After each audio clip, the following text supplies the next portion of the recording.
Hello everybody and welcome to this week's video. Now I don't know whether some of you remember who watched one of my previous videos from a couple of weeks ago. I did an introduction to macro photography. Now in that video I talked about starting out in macro photography but using a dedicated macro lens. And after I'd done the video, I did actually mention in the video that there's a couple of alternative methods that you can use if you're not sure about doing macro photography. And literally, if you're going to buy a dedicated macro lens, it's going to cost you probably at least £300, anything up to £1,000 or more for a lens. Now that, for a lot of people, you know, is not something that you're going to want to do if you've never tried macro photography before, and you know, you might use it once and think, no, this is not for me. So I know in that video I did mention a couple of alternative methods that you can use, and one of those methods I've never used before, and I thought in this video what I'd do, I'd take a look at that method and see A, can I actually do it, and B, can I achieve results that would make me, if I was a beginner, want to continue with that hobby and potentially eventually trade up to a dedicated macro lens. Because for me there's no point doing an alternative method if the results are so poor or it's so difficult to do that it just puts you off doing macro photography in the first place. So that's what I'm going to do this week. I'm going to take a look at reversing a standard lens on your camera and basically doing some macro photography that way. So first we'll look at the equipment that you need and you know what the sort of price of that is, and then we'll try and take it on a few steps further and actually see if I can do it, because this will be the first time I've tried it. I've not even tried it at home. I've just got the bits. This morning is the first time I'm going to put them together and just see if it works. Right, so what are the bits of kit we need to try this out? And the reason I'm going to do this week is because I think this is probably one of the cheapest methods to achieve some macro images. Again, I'll put that proviso on there. This is the first time I've tried it, so we'll see how it works out, and I will put all the images on there. I'll also, I think, shoot some images with my dedicated macro lens so you can see the difference and, you know, whether there's anything comparable. But initially what you'll need is obviously a digital camera. So, you know, I'm going to be using my Sony A7R III. It doesn't have to be a full frame camera, it doesn't have to be a mirrorless, it can be a DSLR. Anything where you can change the lens really is going to be sufficient. So, you know, it doesn't matter if you've got an entry-level DSLR, then it's going to work fine just as this will or any other camera. So don't stress too much on that. Right, so you've got your camera, so what else do you need? Well, you need a lens. Now for this experiment I'm going to be using this Pentacon 30mm. This is a really, I think probably old 1980s lens, and it's just a lens that I have hanging around because it's one of my favourite lenses for doing infrared photography. You can use any lens that you have. Basically all that lens needs to have is a filter thread on the front. So in this instance this is a 49mm filter thread, and then it has to be able to attach to your camera. So how do you achieve that? If you're reversing this, you can't, I mean, you can hold that up against the front of the camera if you want. Not very practical. And as I say, you can use virtually any lens to do this. Any lens that's got a filter thread on the front, you should be able to reverse it and use it for this method. What you need is one of these. Now this is a macro reversing ring. I bought this off, I think, eBay, and it's cost me about £6, so it's not expensive. And what that has is it has a thread on one side, and what you have to do is, if this is a 49mm thread on here, then I need a 49mm thread on this side, so it means that I can literally just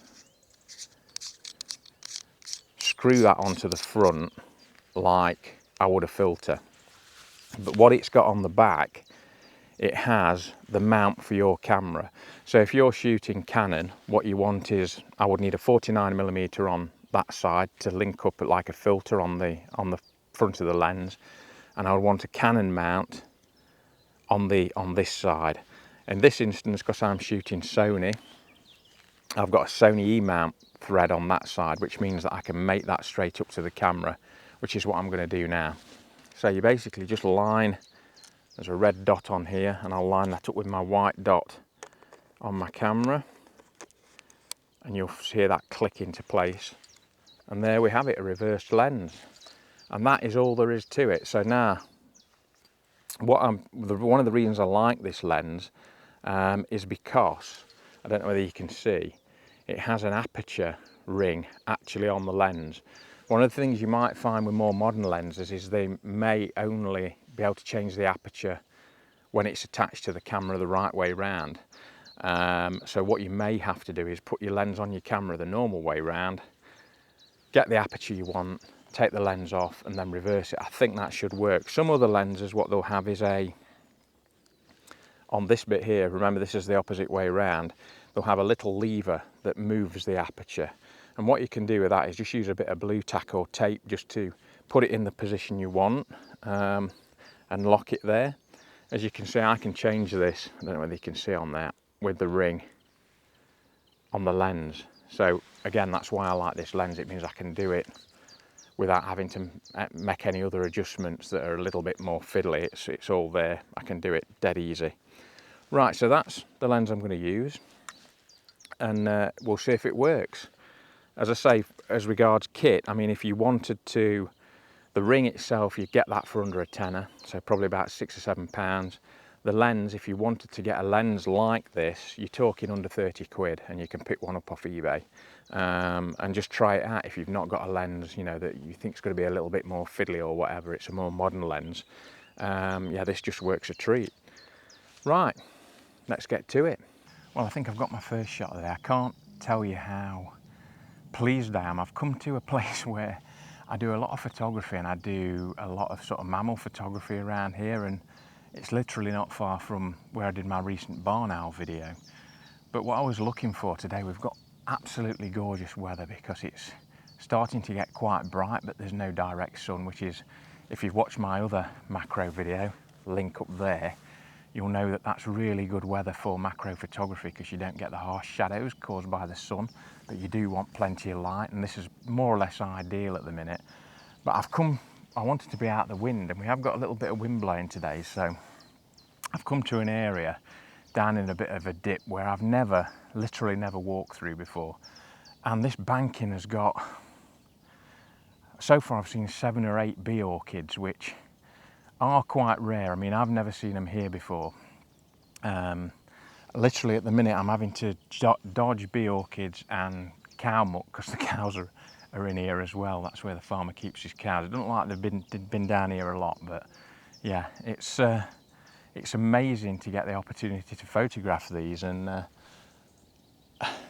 you probably can't see, I've got one just here. This is the one I'm focusing on at the minute, and the only issue I've got with this 30mm lens is, as I said to you at the start, this makes it greater than 1:1, and what you also find is your working distance is very, very close, which means ideally I'd like to pull out a bit further and get a wider shot. I'm having to go in really close and just focus on that one bloom, which is quite nice because obviously a bee orchid, the reason it's called a bee orchid is that when it opens up it looks like there's a bee actually in there taking the pollen, etc. So it's absolutely stunning, and this one has got quite a clear area around it, which makes it really easy to photograph. So yeah, I'm going to take some images with the 30mm, and then at the end I'll probably come back and do some with the Sony 90mm so I can get a little bit further away.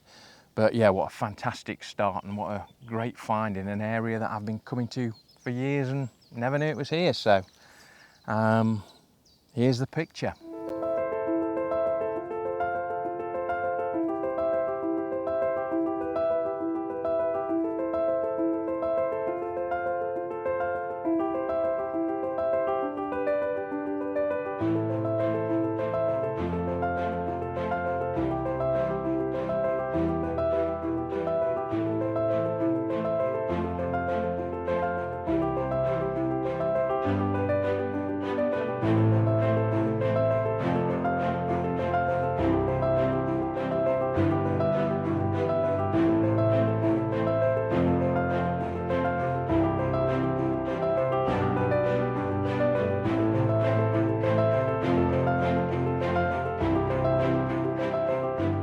Right, I've been shooting with this combination for a while now, and from the results I can see on the back of the camera, I'm pretty astonished actually.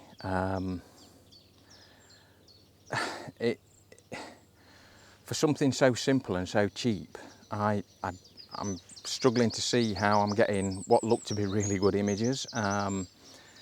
Certainly it's a method I wish I'd tried before. The only thing I would say is, for the orchid, I really could have done with a 50 or a 70mm lens, just so that it allowed me to pull a little bit further back so I could concentrate on a bigger scene. So it may be something that you want to try with a zoom lens. You know, I'll certainly try in the future with the zoom lens, I think. Because the 30mm means I've literally, what I'm doing is I'm basically setting the lens up focused as far away as possible at the minute, and then literally just rocking myself towards the subject, just gradually moving until I see the focus peaking. So what I've done is I've set the focus peaking to red and high on this Sony camera, so that means it's really showing up. Literally, because a lot of the time what I'm having to do, if I've got a insect that's on a leaf or something, what I find is if I use the viewfinder and go towards it, there's a bigger chance of it moving away. Whereas sometimes, and especially if it's a little bit inaccessible, what I can do is use the screen on the back of the camera and basically just move the camera towards it. Now the problem with that is sometimes it's not as stable as when you can sort of staple it to your face, if you like, and move forward. So it's a little bit of a juggling act to see what works best with each individual subject. But to be honest, I'm astounded at some of the results that are coming out. It really is performing really well.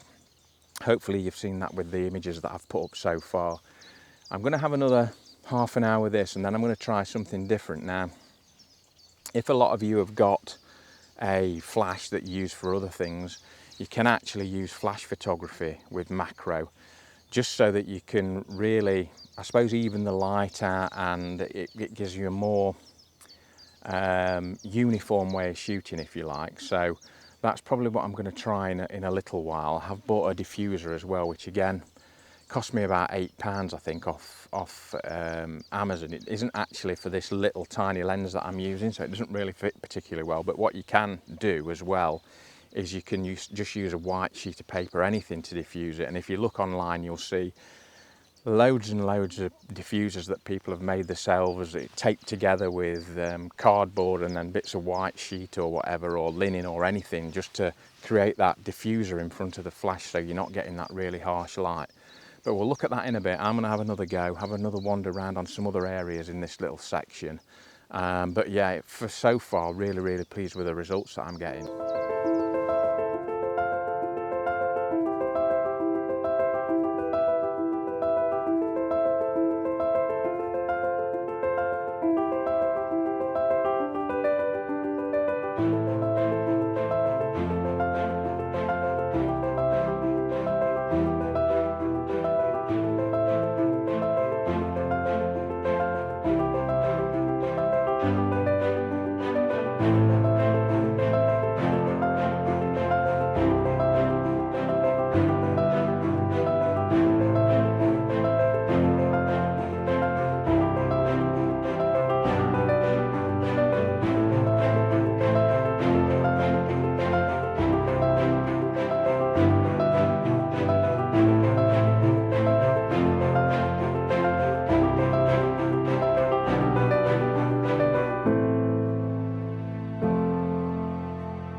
Right, so this is what I'm going to try now. As you can see, I've attached a flash to the camera. This is a Niwa. It's like a copy of a speed light, I suppose, something like that you'd get for a Canon or whatever. Obviously this one for a Sony mount. And this is something I used for something else, so you know, it comes in handy for doing macro as well, this form of macro anyway. And also what I've got is this. Now again, I bought this off, I think Amazon. I think it cost about £8.99. Basically this is just a diffuser. Now this actually is designed to work better with a bigger macro lens. So like my 90mm Sony, this sits on the lens like so and just fastens around it quite tightly. And what you're doing obviously is the light from the flash is being diffused by this white. You can use anything to diffuse it, and you'll find that if you look online, you'll see people have designed various homemade things with bits of cardboard and linen or whatever, white sheets of paper, just to hang in front of the flash so that you're not getting that full power of the flash onto your subject, which, you know, gives very unnatural and unflattering light, if you like. So hopefully, and what you can do as well is, well, now we're getting some sunshine, we'll start to get harsh shadows. This should flatten that out a little bit because I'm using the light from the flash as the main light rather than the sunlight. What I might try and do is get the sun behind me so I can sort of shield my subject a little bit as well from any harsh shadows. It'll just have my shadow over it to sort of block the whole subject out, if you like. And yeah, as I say, this would work better on my macro lens, but I'm going to try it on here. It's going to be a bit fiddly holding it, and yeah, we'll see how we get on. So I've literally set this to 28mm. It's as close to 30mm as I get because this is a 30mm lens, and I've got the flashing manual, and I've just set it at 132 power. So you don't want full power. I'll try it at 132, and then I'll obviously increase the power if I think I need it, looking at the images I'm getting on the back of the camera. So I think I'll go and try that bee orchid first, and then we'll see if I can manhandle this for insect photography.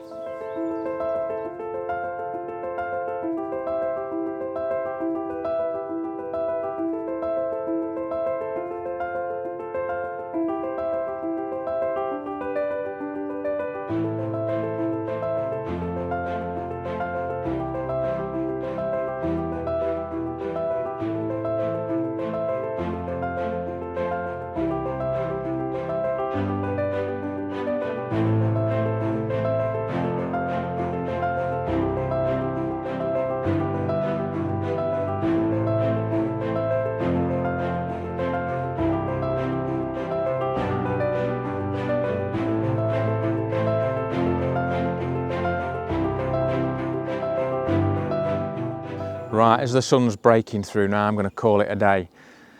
I hope you've enjoyed this video. What I'm going to do at the end of this video as well is I'd hope to shoot a lot of shots with my 90mm macro today, just for my own interest really, and just to stick some more images up, because to be honest, if I'm going to be truthful with you, I thought that potentially this may have been a bit of a disappointment, and the quality of the images would have been so poor that you know, I needed to take some shots with my macro lens just to show you some decent shots. I've been completely flummoxed with this, how fantastically good the images seem to be. Obviously I won't tell for certain until I get it on a big monitor at home, but looking on the back of the screen and zooming in, the images look really incredible. There are a couple of things that you have to note when you're shooting with something like this. Your working distance to the actual thing you're taking a picture of is very small. So I'm talking 3 to 5 centimeters. That's as close as I'm having to get. Now, to be honest, I don't find that a particular problem, because what I tend to do if I'm doing things like insects, I'll either look at the area where the insects are landing, and then I'll get myself in there and just wait. So I'm not bothered if the insects fly off, because I know if they're going to land there and they've been landing there, they're going to come back. So once I'm there, they're more likely to land somewhere where, you know, I'm not going to disturb the vegetation getting to that position to take an image anyway. And then what I'll do as well is what I've been doing with this setup, because I'm having to get so close, what I'm trying not to do is basically leaning myself. I used to do a lot of looking through the viewfinder, and what I'm finding is, obviously if you're looking through the viewfinder and leaning forward, that's a much bigger thing coming towards your subject. So what I've been doing is using the LCD on the back and basically just moving the camera in gradually and slowly, and with using focus peaking on the back screen here, I can see when it all lights up red that it's in focus, and then just shooting away.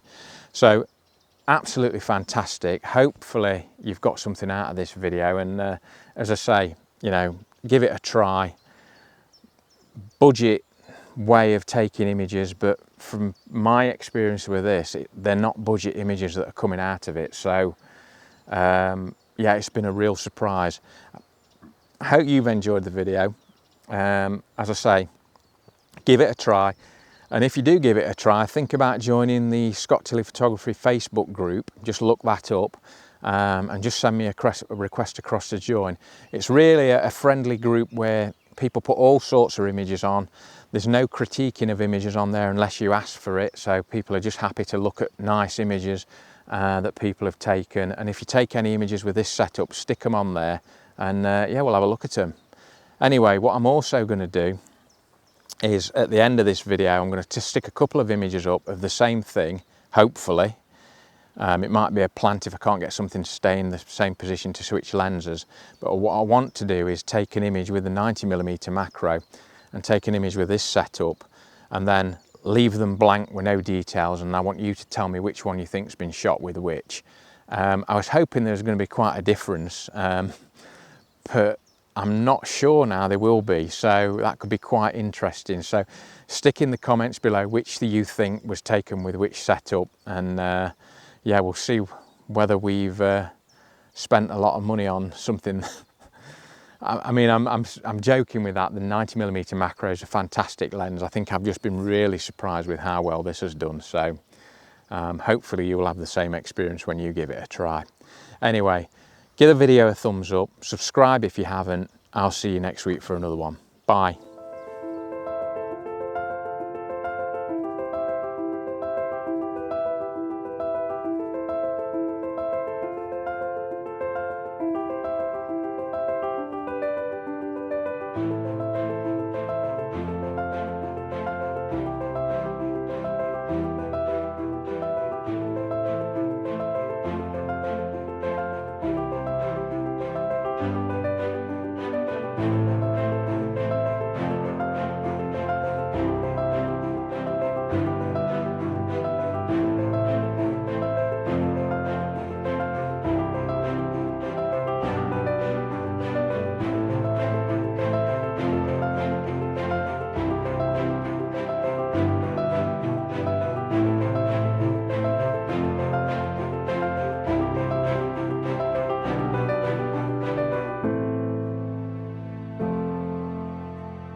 As promised, here's the two comparison images, one taken with the Pentacon reversed and one taken with the Sony 90mm macro.